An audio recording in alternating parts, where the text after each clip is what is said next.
To enable or disable vibrations for the action ring on your Logitech MX Master 4, you need to start by launching the Logi Options Plus app on your computer.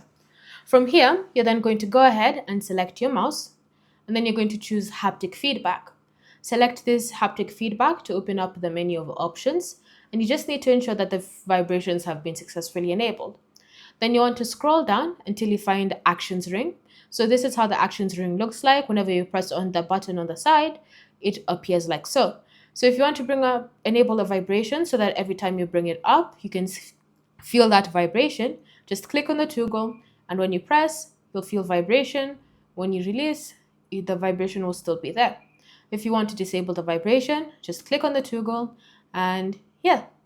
So it's up to you to decide whether you want the vibration enabled or disabled whenever you're using the Actions ring on your Logitech MX Master 4. Thanks for watching. If you have any questions, feel free to leave them down in the comment section below, and I'll see you in the next video.